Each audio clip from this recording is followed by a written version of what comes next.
মালয়েশিয়ায় সম্মানিত ৩১ বছরের বিরামহীন এক রেমিট্যান্স যোদ্ধা আবু বকর।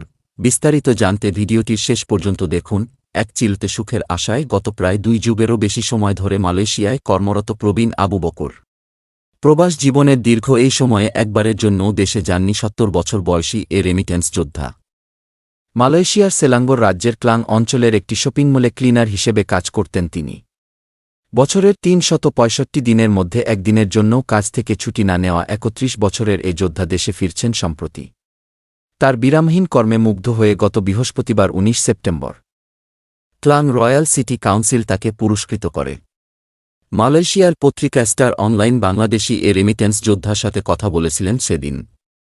জানতে চেয়েছিলেন ৩১ বছরের মালয়েশিয়ার প্রবাস জীবনের এ সফলতার কথা। নিজেকে একজন সাধারণ মানুষ হিসেবে বর্ণনা করে আবু বকর তার উপার্জনের একটি বড় অংশ বাংলাদেশে তার পরিবারের কাছে পাঠিয়েছেন বলে জানিয়েছেন তিনি। বর্তমানে তার মেয়েদের একজন বাংলাদেশের বিচারক, এক প্রকৌশলী এবং অন্যজন ডাক্তার। সন্তানদের এই সফলতার জন্য যেন প্রবাসে নিজেকে উৎসর্গ করেছেন তিনি। তার উৎসর্গের প্রতিদানও দিয়েছে তার সন্তানেরা, এটি তার বড় সান্ত্বনা। তিনি তার সন্তানদের প্রতি কৃতজ্ঞ। তিনি আরও বলেন, আমি মালয়েশিয়ায় আসার আগে শুনেছি এখানে প্রচুর কাজ। যদি ভালো কাজ না পাই তবে এমন কোনো কাজও যদি থাকে যা কেউ করতে না চায় সে কাজও আমি করব। আমি একবারের জন্যও অসুস্থতার ছুটি নেইনি। ইনশাআল্লাহ আমি এখনও বেশ সুঠাম আছি। সেদিন তিনি হিউম্যানস অব কুয়ালালামপুরের ইনস্টাগ্রাম পেজের সাথে কথাও বলেছিলেন। ৩-১ বছর আগে তার জন্মভূমি বাংলাদেশ ছেড়েছিলেন যখন তার ৫তম সন্তানের বয়স ছিল মাত্র ৬ মাস। তারপর আর দেশে যাওয়া হয়নি। আমি আমার পরিবারকে মিস করি এবং তারাও আমাকে অনেক মিস করে। তবে আমার এই ত্যাগ তাদের জন্য এবং তাদের ভবিষ্যতের জন্য। হিউম্যানস অব কুয়ালালামপুরের ইনস্টাগ্রাম পেজে দেওয়া পোস্টটি নেটিজেনদের কাছ থেকে শুভকামনা অর্জন করেছেন আমাদের এ রেমিট্যান্স হিরো, এবং অনেকেই চাচার নিরাপদ যাত্রার জন্য শুভেচ্ছা জানিয়ে কমেন্ট করে বলেছেন, নিরাপদ ভ্রমণ চাচা। সবসময় আপনার সুস্বাস্থ্য কামনা করি। আমাদের দেশে কাজ করার জন্য আপনাকে ধন্যবাদ, আমরা সত্যিই এটির প্রশংসা করি। আরেক ইনস্টাগ্রাম অ্যাকাউন্ট হোল্ডার রোহানাত আজহারি বলেছেন যে পোস্টটি পড়ার সময় তিনি বুঝতে পারেননি যে তিনি কাঁদছেন। আরেকজন লিখেছেন, একজন পিতার ত্যাগ কত মহান।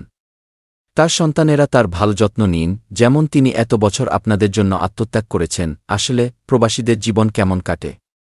এ প্রশ্নটা প্রায় সবার, অন্তত যারা প্রবাসী নন।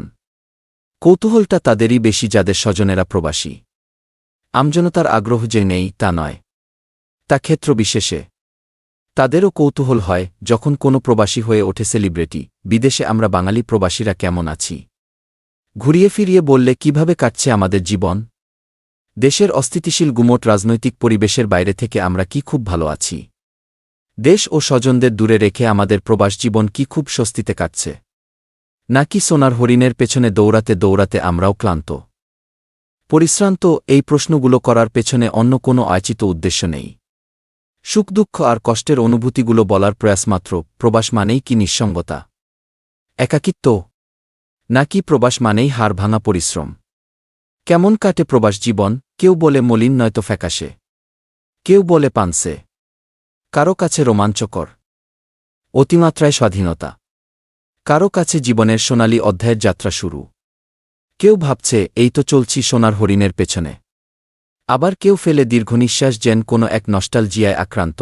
এই ভিন্ন ভিন্ন ভাবনাগুলো তাদের, যারা প্রবাসী। আর যারা প্রবাসী নন, তাদের ধারণাটা কেমন? এটা আমার পক্ষে বলা মুশকিল হলেও কিছুটা তো উপলব্ধি করতে পারি। তাই বলছি যা আমি উপলব্ধি করেছি। প্রবাসী সম্পর্কে দেশিদের ধারণা পুরোটাই অর্থকেন্দ্রিক। অর্থাৎ প্রবাসী মানে অঢেল অর্থ উপার্জনের কারিগর। স্বজনেরা অন্তত ওই একটি বিষয়ে পুরোপুরি সজাগ।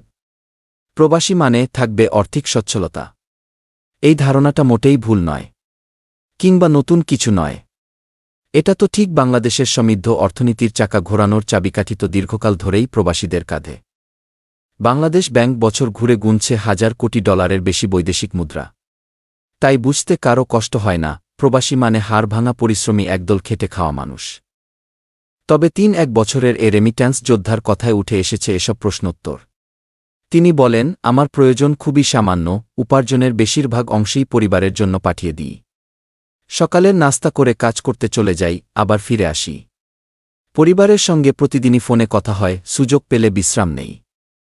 পরের দিন আবার একইভাবে দিন চলে যায় আমার, দেশে ফিরে যাওয়ার প্রবল আগ্রহ দেখিয়ে এ বছরের ডিসেম্বর মাসে ফিরে যাওয়ার কথা বলেছেন তিনি। দীর্ঘদিন পর পরিবারের সদস্যদের কাছে পাওয়ার সঙ্গে সঙ্গে দুই নাতিকেও প্রথম দেখবেন তিনি। এ যেন তার কাছে বিরাট পরিবর্তন, দেশের অনেক কিছুর আবশ্যিক পরিবর্তনও দেখেবেন তিনি।